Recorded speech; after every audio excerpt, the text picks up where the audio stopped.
어떤 기업들이 이렇게 증시에 또 상장을 할 수 있는 걸까요? 뉴스 보면요. 어떤 회사가 어디에서 얼마큼의 투자를 받았다. 얼마의 투자를 유치했다. 이런 기사들 나오는데요. 우리나라 벤처 투자 규모가 11조 원에 육박한다고 합니다. 연평균 15%씩 증가하고 있다고 하는데 그 규모가 글로벌 5위 수준이라고 합니다. 이게 세상에 공짜는 없는데 과연 이 투자자들은 왜, 어째서 누군가에게 어떻게 투자를 하게 되는 걸까요? 미래 생활사전 시간에 창업부터 회수까지 스타트업의 생애 주기를 한번 살펴보시죠. 조가연 벤처 캐피탈리스트와 함께합니다. 안녕하세요. 네, 안녕하세요. 사실 이 분야가 조가연 이사님의 생업 아닙니까?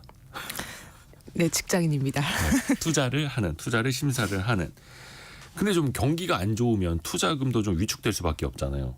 또 특히나 최근에는 거의 돈이 몰리는 분야는 거의 AI밖에 없다 하고요. 이게 뭐 코로나19 때도 한번 위기가 있었지만 네. 이제 뭐 작년부터 뭐 경제 위기는 계속되고 있고요. 특히 고금리가 되다 보니까 유동성이 좀 악화가 되면서 여러 가지 악재가 겹쳐 있고, 그래서 벤처 투자가 전체적으로 규모가 위축된 편이기는 합니다. 그럼에도 불구하고 앞서 얘기해 주신 것처럼 작년 기준으로 한 해 동안 벤처 투자가 이루어진 규모가 한국에서만 한 11조 원 정도이고요. 대부분 뭐 글로벌 스타트업이나 글로벌 벤처 투자에서 가장 많이 돈이 흘러가고 있는 곳이 당연히 AI, 그 중에서도 생성형 AI라고 불리는 그런 언어 모델들에 들어가고 있습니다. 생성형 AI라고 하면 많이 말씀드렸던 것처럼 어떤 인공지능 기술을 활용해서 글자나 이미지나 음성이나 이런 비디오 같은 것들을 자동으로 생성하는 기술들에 많이 투자가 이루어지고 있고요. 실제로 데이터를 보면 여러 가지 시장조사 기관들 데이터를 합산해 보면 2022년도부터 작년 말까지 전 세계 AI 스타트업에 투자가 된 벤처 투자금이 우리 돈으로 한 236조 원, 달러로는 한 1,700억 달러 정도가 들어갔고요. 네. 이게 단순히 민간의 어떤 재무적 투자자가 투자한 것도 있지만 구글이나 마이크로소프트나 애플 같은 이런 빅테크 선두 주자들이 실제로 본인들의 쌈짓돈을 열어가면서 굉장히 많은 생성형 스타트업들에 투자를 해왔습니다. AI를 만드는 기업들도 AI 스타트업에 투자를 계속하는. 네, 맞습니다. 그래서 굉장히 다양한 주체들이 좀 투자 시장에 뛰어들면서 이런 생성형 AI 스타트업에 대한 투자가 규모가 상당히 커졌고요. 그 다음으로는 이제 뭐 라이징 테크라고 불리는 뭐 로봇이나 우주항공이나 뭐 클린테크라고 불리는 친환경 기술들, 뭐 탄소 포집 같은 이런 기술들도 좀 많이 투자가 됐고, 한국 같은 경우는 바이오 의료 분야의 투자 건수가 줄기는 했지만 전체 투자 규모는 그래도 조금 유지가 되는 편이고요. 뭐 소부장과 함께 주목을 받았던 뭐 전기, 기계, 장비 분야도 원래는 어떤 올드한 테크라고 좀 소외가 됐던 것들이 코로나19가 지나면서 영업이익이나 매출이 발생되는 분야들의 주목도가 높아지다 보니까 국내에서도 투자가 좀 많이 이루어지고 있는 편입니다. 그럼에도 불구하고 기존의 뭐 2021년도, 2020년도까지의 투자와 비교했을 때에는 최근 같은 경우는 좀 불확실성이 높은 초기 투자보다는 좀 더 안정적인 중간 단계, 후기 단계 투자가 늘어나고 있다라고 이해해 주시면 되겠습니다. 아하, 역시 기술을 가장 사랑하는 게 또 이런 벤처 투자 자금이기도 하고요.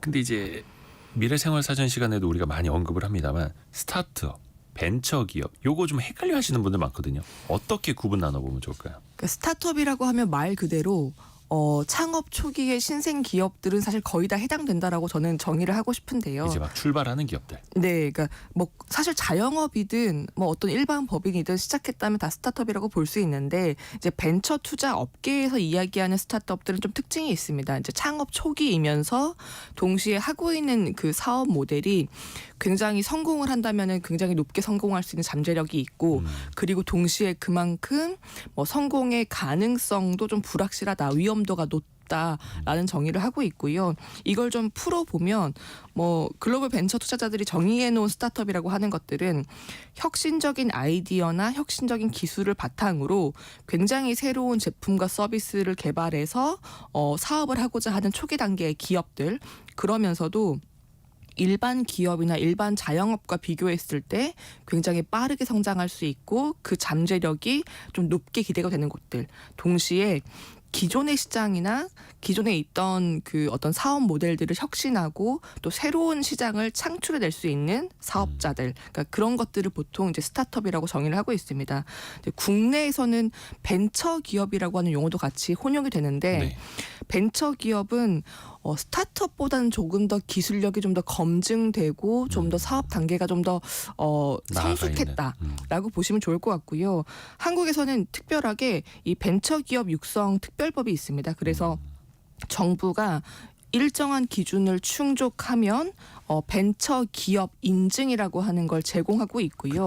이제 이런 것들을 받아서 일부 스타트업들은 이제 벤처 기업 인증서라고 하는 것들을 제출을 하기도 하고, 뭐 스타트업 같은 경우도 기업 가치가 우리 돈으로 한 1조 원 정도가 넘는다라고 하면 뭐 유니콘 기업, 10조 원을 넘는다 그러면 데카콘, 그리고 100조 원을 넘는다, 굉장히 이제 극소수이지만 100조 원을 넘는 기업 가치를 보유한다 그러면 이제 헥토콘이라고 불리는데, 잘 알고 있는 일론 머스크의 스페이스X 그리고 SNS로 많이 유명하게 된 바이트댄스, 틱톡 같은 것들이 네. 이런 헥토콘이라고 불리는 비상장 스타트업이라고 보시면 되겠습니다. 유니콘이 우리나라 돈으로 한 1조 원 예. 이상의 기업 가치. 헥토콘이면 얼마라고요? 100조 원 정도 됩니다. 우리 돈으로. 예. 100조. 예, 대신 이제 비상장 기업이어야 하고요. 상장도 안 했는데 100조 원의 기업 가치. 전 세계 뭐 몇 개 안 되는 거고요. 근데 누구나 창업을 하면 일단 스타트업은 될 수 있고, 뭐 예를 들어서 과일을 내가 판다. 뭐 스타트업일 수는 있겠지만 그 과일을 그냥 떼다 파는 게 아니라 내가 애플리케이션을 만들어서 지구 반대편에 있는 사람들에게까지도 한번 유통을 해보겠다라고 하면 이제 벤처 기업이 될 수 있는 거고요. 뭐 화훼 시장에서 꽃을 도매하는 것들을 온라인화 시킨다. 그리고 뭐 아침 1일 배송을 한다. 이런 것들도 스타트업의 일부라고 볼 수 있습니다. 그런 회사도 있나 보네요. 예, 있습니다. 네.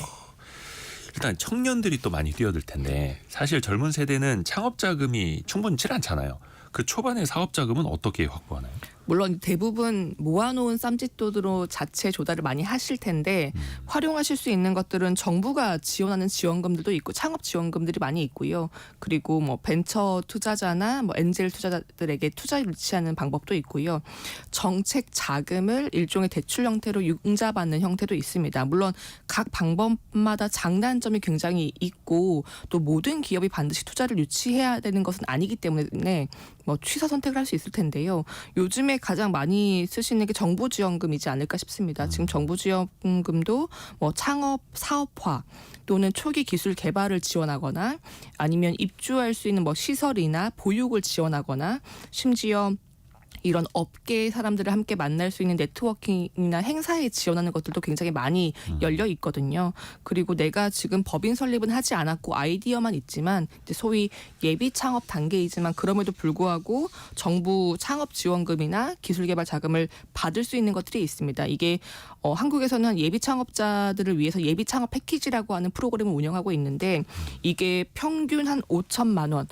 그리고 매칭 자금을 얻거나 여기서도 뭐 성공을 했다라고 하면 최대 1억 원까지 지원도 해주고 있거든요.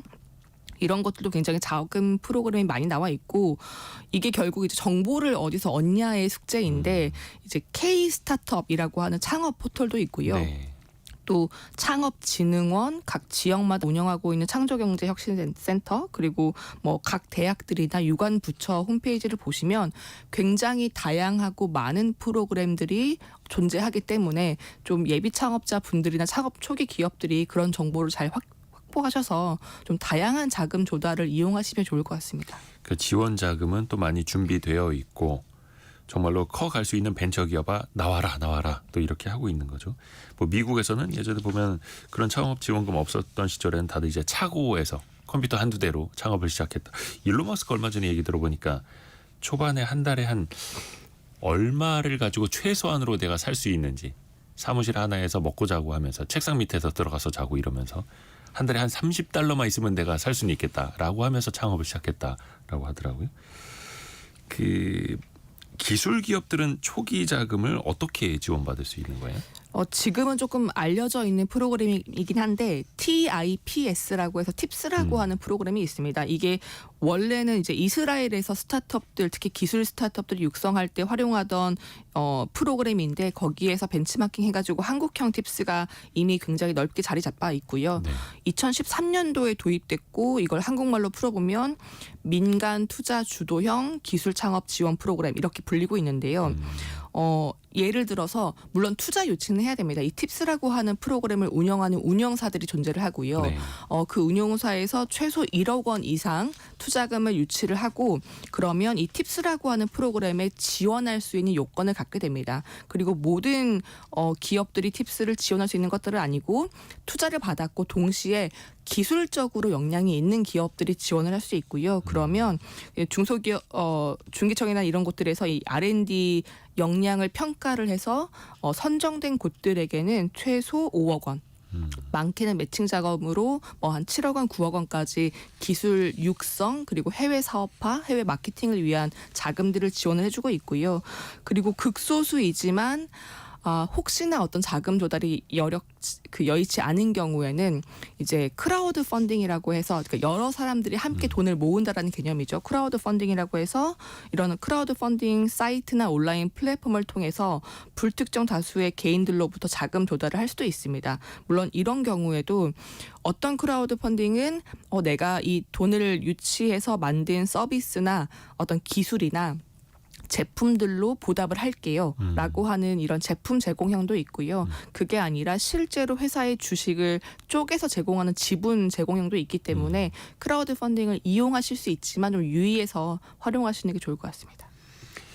그래서 돈을 구할 곳은 많고 이제 어떤 기업들이 돈을 받을 수 있는가를 봐야 할 텐데 이게 사실 매출이 나기까지는 불확실성도 크고 또 외로운 싸움이 계속 이어지는 건데 투자자로부터 그 매출이 없는 상태에서 투자를 좀 받으려면 어떤 준비가 필요합니까? 네, 청취자분들 중에서 이제 어떤 사업을 구상하시고 계신다 또는 이제 막 법인을 시작하셨다라고 한다면 창업 초기라고 추정을 해보고요. 그렇다면 기본적으로 들어가야 되는 것들은 내가 어떤 사업을 목표로 하고 있는지 어떤 사업 아이디어를 가지고 있는지 그리고 개발하고자 하는 제품 서비스가 대충의 어떤 그림이 그려져 있다라고 추정을 해보겠습니다. 그러면 뻔한 말이지만 당연히 가장 중요한 것은 창업하고자 하는 창업자 그리고 창업팀이고요. 그리고 어떤 사업 아이템 예를 들어 제품이든 서비스든 기술이든 어떤 사업 아이템을 구상하고 있는지 그리고 똑같은 아이템이어도 기존에 존재하고 있던 제품들이나 서비스랑 비교해서 우리의 것이 어떤 경쟁 우위가 있는지를 잘 설득할 수 있어야 됩니다. 그리고 뭐 이제 부차적으로는 내가 목표하는 시장이 이제 사양 산업이 아니고 성장하고 있다라는 것들 그리고 내가 어떤 비전을 가지고 있다 그리고 내가 어떤 비즈니스 모델을 가지고 있고 이것이 잘 작동한다면 재무적으로 어느 정도의 성공이 예상된다라고 하는 단기 예측 정도는 가지고 보통 그 사업 소개서를 만드시면 좋고요. 만약에 내가 기술 개발을 하고 있다라고 한다면은 네. 중요한 것은 그동안 내가 어떤 기술을 개발해왔던 그 경력이 있는지 그리고 특허가 잘 마련될 준비가 되어 있는지 또는 콘텐츠 기업이라면 내가 가지고 있는 핵심 지재권 IP라고 불리는 것들이 어떤 게 있는지 제시를 하는 게 중요하겠습니다.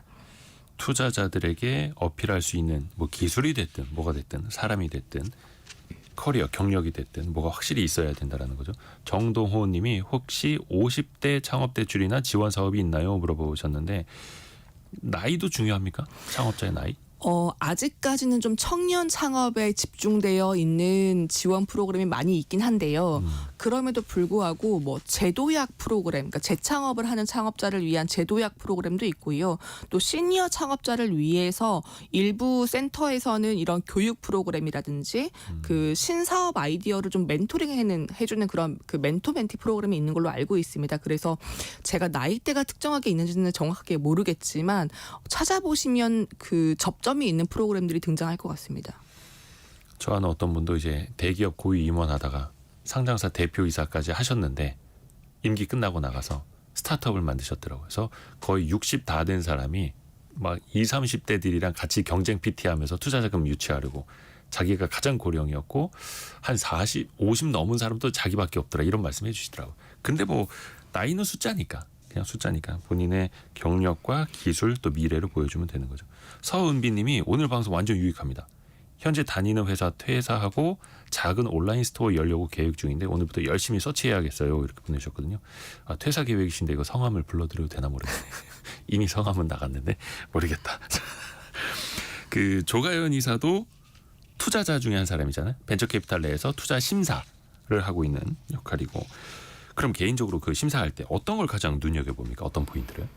사실 이게 어떤 한 가지 요소가 절대적인 판단 근거가 될 수 없고 투자 심사역들마다 소위 이제 취향이라고 하는 것들, 집중해서 보는 것들이 굉장히 다를 겁니다. 근데 개인적으로는 이제 창업팀을 좀 더 많이 볼 수밖에 없는 것 같아요. 왜냐하면 또 초기 기업 투자를 많이 했다 보니까 창업팀이 어떤 전문성이 있는지 또 어떤 실행력이 있는지를 좀 많이 보고, 그리고 실제로 투자를 하게 되면 투자하고 나서 오랜 기간 동안 어떤 벤처 투자자로서 파트너십이 생기기 때문에 의사소통이 잘 되는지, 그리고 어떤 사업적인 피드백이 서로 그 잘 수용되는지가 저한테는 가장 중요했던 것 같고, 거기에 더해서 실질적으로 보통 이제 페인 포인트라고 불리죠. 시장이나 어떤 산업에 존재하는 불편한 점들을 잘 분석하고 있는지, 그리고 그게 이제 고객 관점에서 분석이 된 것인지, 아니면 보통 어떤 경우가 있냐면 이제 왠지 시장에 필요할 것 같아서 만들었지만 실제로 시장의 그 소비자들이나 고객들은 필요 없어 하는. 네, 필요 없어 하는 그런 것들이 굉장히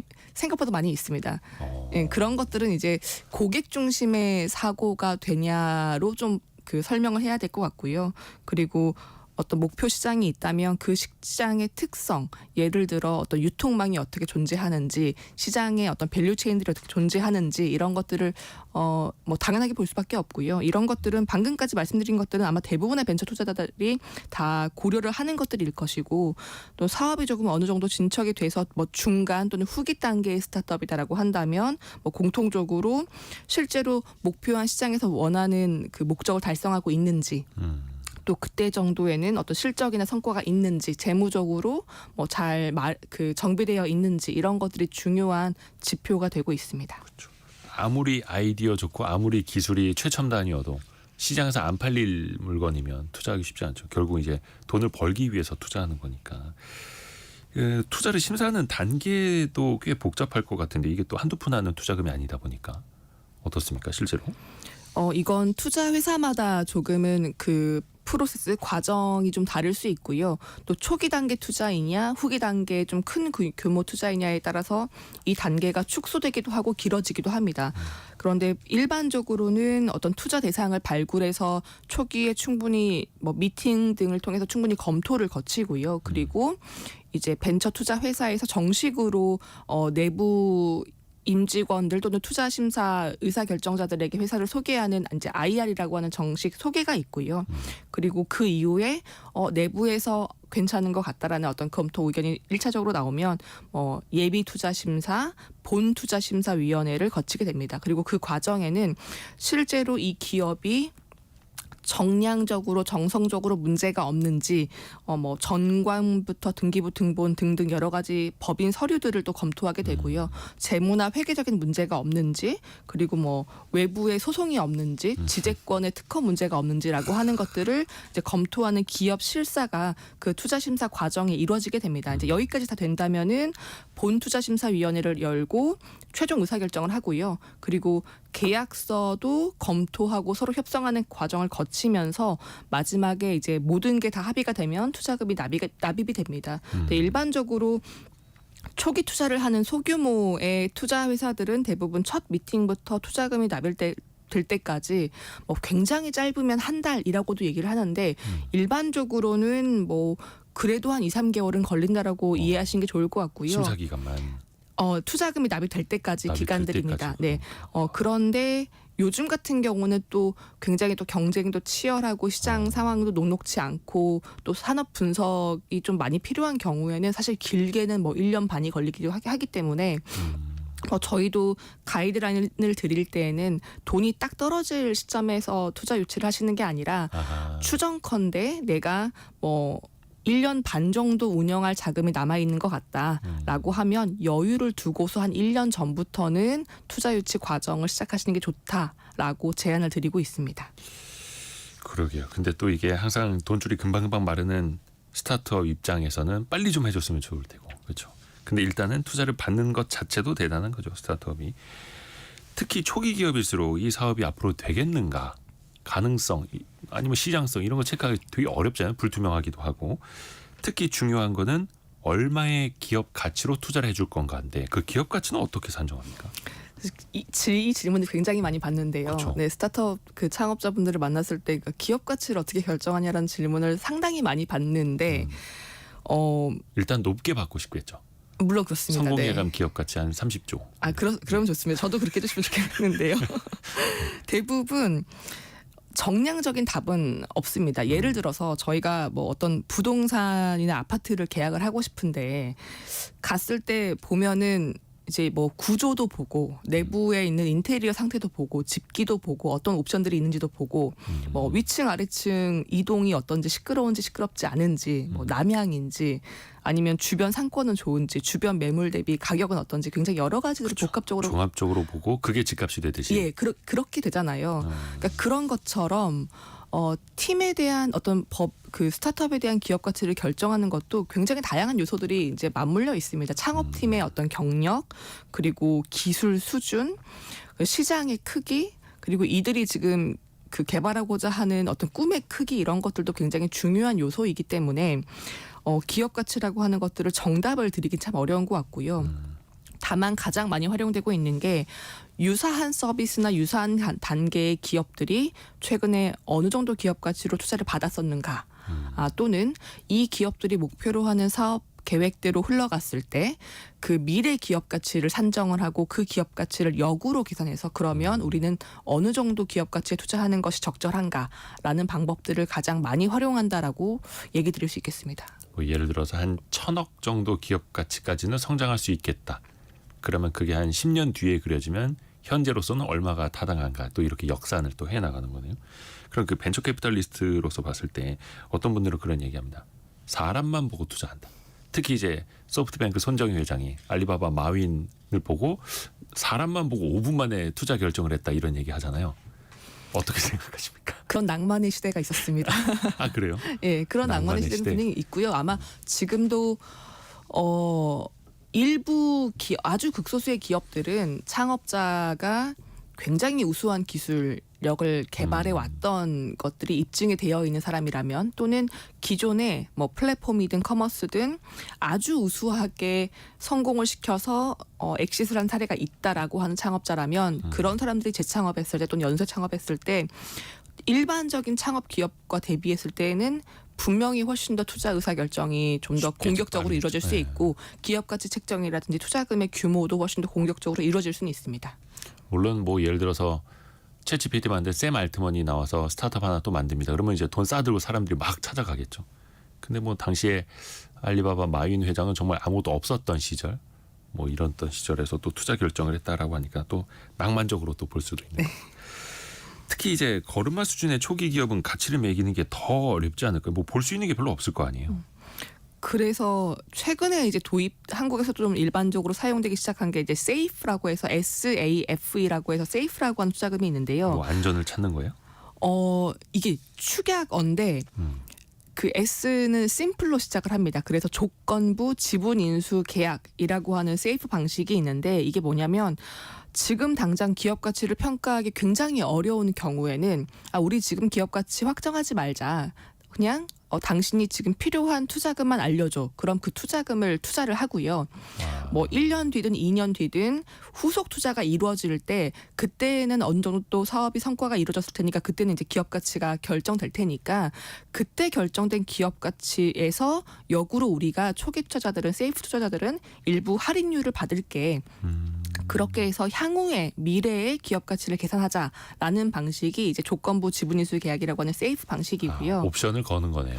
그렇습니다. 네, 그러니까 일정 비율로 할인을 하고 동시에 또 과도하게 지분이 희석되면 안 되니까 그 기업 가치 평가의 상한도 규정을 하는 거고요. 이게 원래는 미국의 유명한 스타트업인 이제 Y 컴비네이터에서 극초기 기업들에 투자할 때 그 기업 가치 산정이 어렵다 보니까 그때 이제 보통 활용하기 시작했고, 한국에서는 2020년도에 벤처 투자 촉진법이 만들어지면서 이 세이프 계약에 대한 어떤 규정들을 확립을 해줬습니다. 그러면서 최근에는 초기 투자 기업들을 대상으로 세이프가 좀 더 일반적으로 투자 방식으로 인정되기 시작했습니다. 너희들은 너무 극초기고 아무것도 가진 게 없고 미래도 보이지 않으니 투자를 안 할 대야가 아니라 일단 가능성은 있어 보이는데 나중에 어떻게 될지는 그때 가서 얘기하자. 대신에 조건을 좀 달고 당장 필요한 자금을 얘기해봐 이거네요. 네, 그러니까 이게 투자 기업 가치를 산정하는데도 뭐 시간이 좀 소요가 될 수 있고, 네, 그러면 사실 적절한 시기에 투자 유치가 이루어지지 않을 수도 있다 보니까 이런 방식들이 좀 통용되고 있다. 특히 초기 기업들에게는 좀 활용하는 사례가 늘어나고 있다라고 말할 수 있겠습니다. 그리고 또 금융권에서는 이제 당연한 것처럼 이제 쓰는 용어 중에 어려운 게 많습니다. 엔젤 투자자, 엑셀러레이터, 벤처 캐피탈. 이거 어떻게 보면 이제 투자 단계별로 나뉠 수도 있을 텐데 조금 설명 좀 해주세요. 엔젤 투자자라고 하면은 정말 개인이라고 보시면 되고요. 어떤 법인이 투자하는 게 아니라 뭐 자산가라든지 또 주변에 가까운 지인이 투자를 하면 엔젤 투자자가 되는 거고요. 한국 같은 경우는 이제 엔젤 투자, 그러니까 개인이 투자를 벤처 기업에 투자를 하거나 개인이 어떤 투자 조합을 만들어서 투자하면 세제 감면 혜택을 주고 있습니다. 이제 그런 것들이 좋은 유도 요인으로 작용을 하고 있고요.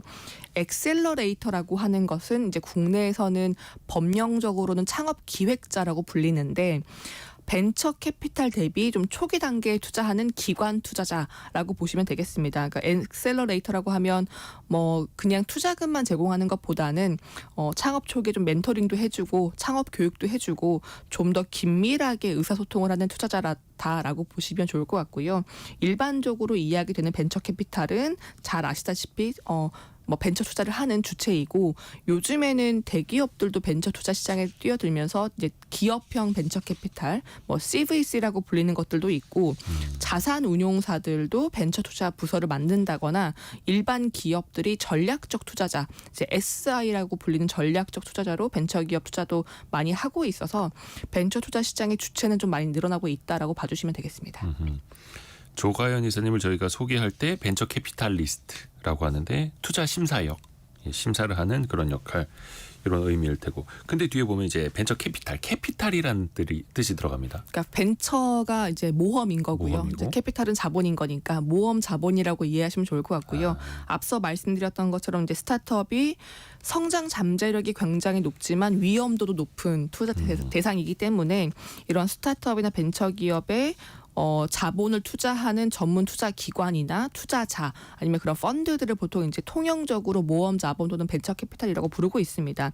당연히 고위험이지만 고수익을 추구하는 투자를 하는 것이고 일반적인 뭐 상장 기업에 투자하는 것과 비교했을 때 돈만 투자하는 게 아니라 되도록이면 회사가 잘 클 수 있도록 파트너로서 역할을 한다라고 이해해 주시면 좋을 것 같고요. 다만 좀 그 이해를 하시면 좋을 만한 것들이 대부분의 벤처 캐피탈들이 자기 통장, 자기 고유 자본이 아니라 벤처 펀드를 만들어서 투자를 하고 있습니다. 한국에서는 이제 벤처 투자 조합이라고 부르고 있는데 이 벤처 투자 조합이라고 하는 게 벤처 캐피탈도 일부 자금을 내지만 대다수의 자금은 출자자라고 하는 보통 이제 LP 또는 유한 파트너라고 불리는 이런 출자자들이 그 벤처 투자 조합 펀드에 그렇죠. 출자를 해주는 구조이거든요. 그리고 벤처 투자 조합도 일반적으로 한 8년 정도 저희가 그 펀드에 가입할 때 펀드 만기라고 하는 게 존재하는 것처럼 벤처 투자 조합 벤처 펀드도 일반적으로 8년 정도의 만기가 있습니다. 그리고 이 8년 중에서 절반 정도 4년은 투자를 열심히 하는 기간이고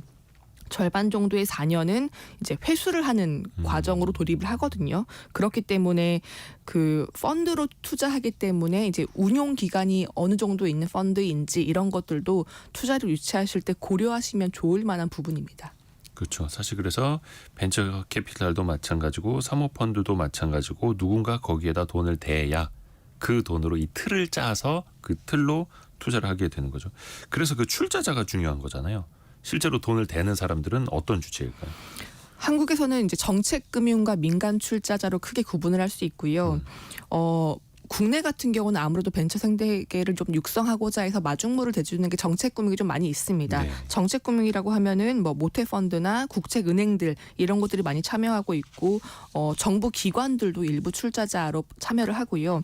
민간이라고 하면 일반 금융기관, 은행들, 뭐 연기금 같은 공제회들, 일반 법인들 또는 뭐 외국인 기업도 출자자로 참여를 하고 있습니다.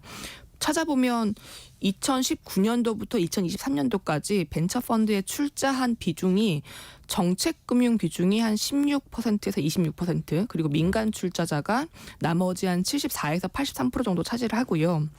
사실 이제 미국이나 실리콘밸리 같은 것들은 이제 민간 펀드가 대부분인데 네. 왜 한국은 정책금융 또 국가기관의 그 벤처 펀드 출자가 많냐라고 좀 그 지적을 하시는 경우도 있는데, 이게 한국뿐만이 아니라 중국이나 싱가포르나 북유럽 같은 곳에서도 벤처 생태계 육성을 위해서 국책 그 기관들이나 그 정책금융들이 그 마중물 역할을 하는 경우가 많이 있습니다. 중국 같은 경우는 정부 자체가 벤처 캐피탈이나 PE 펀드의 가장 최대 출자자로 그 이용이 되고 있고, 싱가포르 같은 경우도 싱가포르 투자청과 테마섹이라고 부르는 그 싱가포르 국부 펀드가 양대 국부 펀드인데요. 이들이 가장 적극적인 투자 주체이자 출자자이기도 합니다. 그렇기 때문에 이게 한국만의 그 현상은 아니고 전 세계적으로 벤처 생태계 육성을 위해서 여러 가지 좀 그 기관들이 협조를 하고 있다라고 이해해 주시면 좋겠습니다.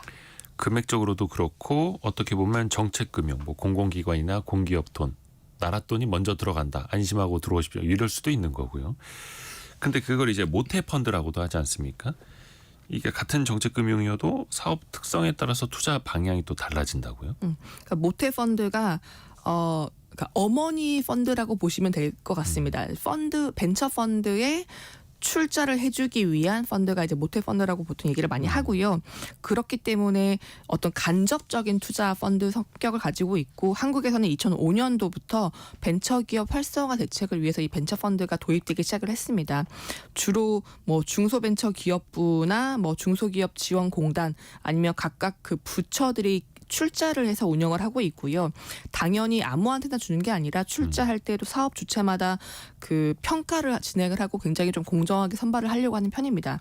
다만 그 주요 투자 분야가 조금 다르게 설정이 됐는데요. 예를 들어서 뭐 어떤 그 사업 같은 경우는 창업 초기 기업이 주목적 투자 분야이거나 아니면 청년 창업들을 대상으로 하거나 여성 기업들, 지역 창업자들을 대상으로 하는 경우도 있고요.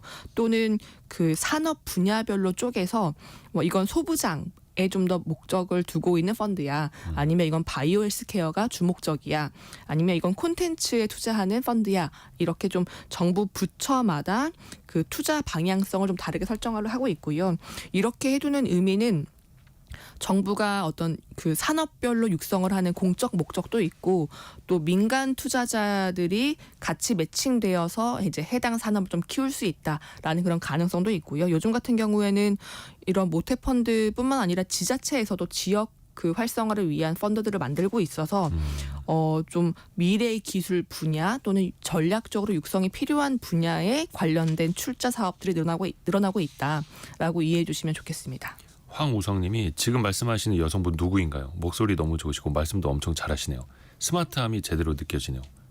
근데 이 조가연 벤처 캐피탈리스트, 그러니까 벤처기업 스타트업에 이제 투자를 하고 투자를 심사하는 그런 역할, 조가연 이사와 함께 이야기를 하고 있습니다. 특히 이분의 오늘 전공 분야에 대해서 이야기를 하고 있는데, 투자 금액 좀 여쭤볼게요. 사실 이게 기업 규모라든지 성장성에 따라서 천차만별일 겁니다. 그렇죠? 보통 투자 금액은 어느 정도로 어떻게 매겨진다 좀 알려주세요.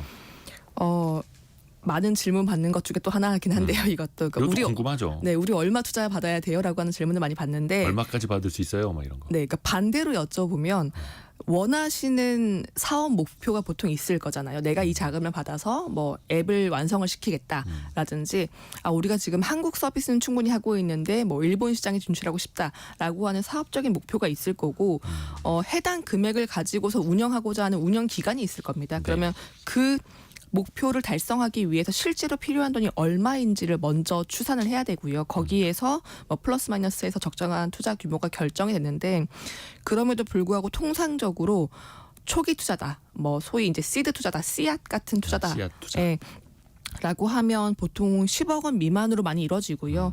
근데 그 다음 단계 뭐 시리즈 A 투자다라고 하면 이건 조금 편차가 큽니다. 뭐 10억이 될 수도 있고 100억이 될 수도 있고요. 그 기업이 하려는 거에 따라서. 맞습니다. 그러니까 그 기업이 어떤 서비스, 어떤 기술 개발, 어떤 사업 확장을 하고 싶냐에 따라서 단계별로 이루어지는 투자금은 굉장히 차이가 많지만 일반적으로 규모가 단계가 지날수록 규모가 커진다. 그리고 그 뭐 상장 전에 이루어지는 프리 IPO 같은 것들은 뭐 수백억까지 늘어나기도 하기 때문에 이제 단계별로 대형화 된다라고 보시면 좋겠습니다.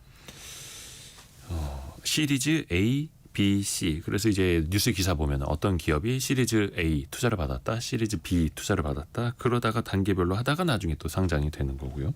뭐 시리즈 A, B, C, D, E, F, G 어디까지 갈 수 있는 겁니까?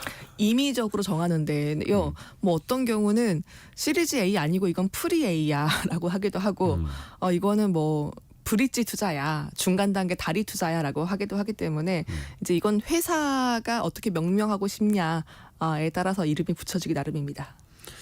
근데 이제 투자 받게 되면 회사 창업한 사람들은 지분율이 좀 희석되잖아요. 100% 갖고 있던 사람들도 저쪽에서 우리 투자해 줄 테니까 지분 좀 많이 줘. 이럴 수도 있는 거고요. 당연히 뭐 대출이나 융자가 아닌 이상은 투자를 통해서는 지분이 희석이 되는 게 맞고요. 왜냐하면 투자자에게 지분이 나가기 때문에요. 뭐 예를 들어 내가 100% 지분을 갖고서 사업을 시작했지만 투자를 유치하게 된다면 기업 가치 뭐 한 80억 원에 20억 투자를 유치하게 된다면은 20% 정도의 지분이 이제 나간다라고 볼 수 있겠지요. 다만 일반적으로는 뭐 통상적으로는 각 투자 라운드마다 뭐 10에서 20% 정도의 지분이 희석된다라고 설명을 드리고 있고요. 근데 이것도 정답이 있는 게 아니기 때문에 통상적이었다라고 말씀드리는 게 맞을 것 같고, 그럼에도 불구하고 왜 투자를 유치를 하느냐? 당연히 대출이라든지 이런 정부 지원금은 이제 규모의 한계가 있고, 투자자를 통해서 자금을 조달을 해서 내가 목표한 사업을 좀 더 가속화시키겠다라는 목표가 있는 거고요. 또 외부 투자자로부터 투자를 받음으로써 어떻게 보면 자금에 붙어 있는 어떤 그 플러스 알파가 있다라고 보시면 좋을 것 같습니다. 뭐 같이 멘토링도 해드리고 기업 가치를 상승시키고 사업을 확장시키기 위한 파트너십이 생기는 거기 때문에 그런 것들을 좀 그 전반적으로 고려하셔서 투자를 준비하시는 게 좋겠다라고 말씀드리고 싶습니다. 창업자 입장에서는 아무래도 기업 가치를 최대한 높게 받는 게 좋죠. 그래야지 자기 지분도 덜 희석이 되고. 이건 좀 논란의 여지가 있는데요. 그래요? 왜냐하면 이제 투자를 한 번 받고 끝난다면은 물론 최대한 기업 가치를 높이고 싶으실 텐데요. 이번에 내가 뭐 100이라고 하는 기업 가치를 인정받았다면 그 다음에 투자 유치를 할 때는 그것보다 분명히 높은 기업 가치를 달성할 수 있는 사업적인 성과가 이루어져야 되는 거거든요. 그렇기 때문에 다음 라운드에 내가 그럼 어떤 기업 가치를 인정받을 수 있을 것인가까지 고려해서 사실 적정한 욕심을 내야 된다라고 말씀드리고 싶습니다. 너무 한 방에 욕심을 냈다가는 시리즈 B 투자하려고 했던 사람들이 야 저긴 너무 비싸게 받았네 우린 못하겠다 이렇게 될 수도 있는 거고요. 또 하나 중요한 거 이제 뭐 잘 되면 대박이긴 합니다만 모든 기업들이 다 성공을 해서 자금을 엑시트할 수 있는 건 아니잖아요. 잘 안 되면 이거 다 물거품 될 수도 있는 거고요. 최악의 상황이긴 한데요. 그래서 승률이라고 해야 될까? 어떻게 됩니까?